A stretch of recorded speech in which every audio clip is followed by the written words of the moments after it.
udah azan tuh. Sholat yuk. Maaf, aku nggak sholat. Aku nonis soalnya. Oh, aku kira kamu muslim juga. Maaf ya. Nggak apa-apa. Nanti kita lanjut bareng lagi. Oh, yaudah deh. Kalau gitu aku sholat dulu ya. Ya. Bye-bye.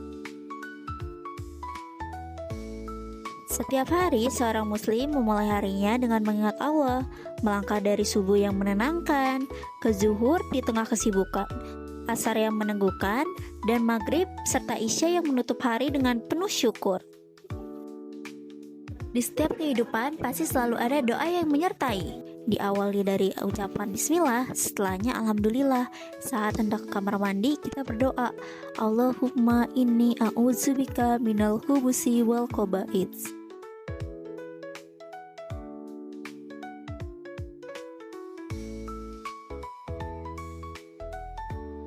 Sebelum makan, kita mengucap Allahumma barik lana fima razaqtana wa qina azabannar. Ketika kita naik kendaraan, baik motor, mobil, atau bahkan sekedar melangkah pergi, kita tetap ingat bahwa setiap perjalanan dimulai dengan menyebut namanya, agar langkah kita selalu dijaga dan diberkahi. Dari sini kita belajar bahwa selalu ingat Allah di setiap langkah sambil tetap menghargai perbedaan. Di tengah kesibukan, terkadang kita lupa bahwa ada teman yang sedang berjuang melawan sakitnya. Tapi sebuah langkah kecil, sebuah kunjungan sederhana bisa berarti begitu besar. Saat kita datang membawa senyum dan doa, situlah nilai kemanusiaan itu tumbuh. Karena kemanusiaan yang adil dan beradab bukan sekedar kata, melainkan tindakan sederhana, saling peduli, saling menguatkan.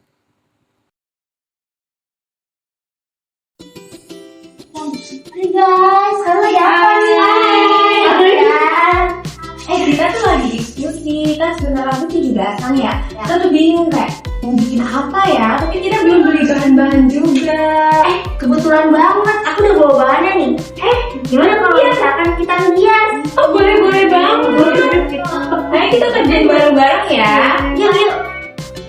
Setiap 17 Agustus, suasana kampung terasa meriah. Warga saling bantu dari anak-anak sampai orang tua. Itulah wujud nyata gotong royong, kerjasama tanpa pamrih demi kebersamaan. Ini tuh di berita kasus tentang banyaknya keracunan MBG ini benar gak sih? Wah, kayaknya itu hoax deh gak? Dan gak mau percaya. Masa sih?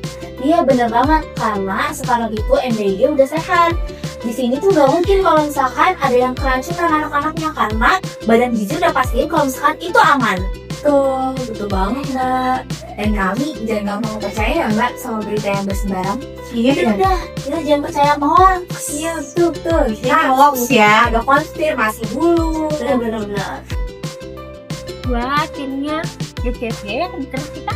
Iya, bener banget. Dan kita jadi lucu dan gak nyeremeng ya. Iya, itu pentingnya dari gotong royong. Coba kalau kita kerjain sendirian, pasti udah bosen dan belum selesai. Bener, itu bagusnya gotong royong. Kita jadi kerjasama tanpa mandang suku dan budaya. Betul. Itu indahnya nilai-nilai Pancasila. Semangat gotong royong ingetin kita pentingnya persatuan seperti yang diajarkan dalam Pancasila sila ketiga. Di tengah maraknya berita sosial hoaks, gotong royong ngajarin kita buat tetap kompak dan menjaga kebersamaan sebagai satu bangsa. Guys, minggu depan kita pilih yuk ketua acara panitia. Aku sih pengennya langsung aku aja dipilih biar cepet.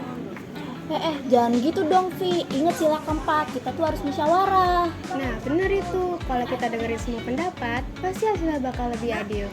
Oh iya juga, oke deh, nanti aku susun kandidatnya, terus kita bahas satu-satu sebelum voting. Nah gitu dong, kita harus dengerin semua pendapat, jangan cuma dari satu orang doang. Nah betul itu kata Sekar. Nah guys, dari hasil diskusi kita tadi, ada beberapa nama yang di voting paling banyak. Tapi yang paling penting, kita harus pilih yang terbaik buat kita semua. Jangan asal ikut-ikutan doang. Nah bener banget tuh, itu yang dinamakan demokrasi yang sehat. Semua orang punya hak untuk memilih. Siapapun nanti yang kepilih, kita harus dukung bareng-bareng ya. Karena itu tanggung jawab kita semua sebagai panitia. Iya, aku jadi ngerti keputusan lewat musyawarah itu bikin kita jadi dihargai ya. Bener tuh. Sila keempat Pancasila itu nggak cuma teori, tapi bisa kita praktikkan di kehidupan sehari-hari. Iya, kuncinya saling menghargai pendapat dan mencari keputusan terbaik bersama. Setuju, dari musyawarah kita belajar bijaksana dan adil. Hari ini aku lihat berita tentang bencana alam di salah satu daerah di Indonesia. Banyak orang kehilangan rumah dan pakaian mereka.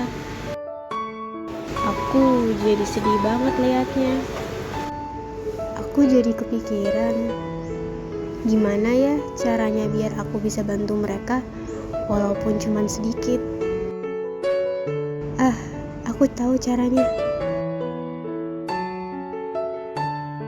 Aku mulai cari dan mengumpulkan baju yang masih bagus tapi jarang kupakai, biar bisa dipakai orang lain yang lebih membutuhkan. Aku kemas dengan rapi, lalu siap aku kirim ke posko bantuan yang disebutkan di berita tadi deh. Aku sadar, membantu sesama itu gak harus nunggu punya banyak uang. Mulai dari hal kecil seperti berbagi pakaian, kita sudah ikut menegakkan keadilan sosial. Sila kelima Pancasila mengajarkan kita untuk mewujudkan keadilan sosial bagi seluruh rakyat Indonesia. Artinya, semua orang harus diperlakukan adil dan mendapatkan kehidupan yang layak tanpa diskriminasi. Dengan berbagi dan peduli, aku ikut berkontribusi supaya Indonesia jadi tempat yang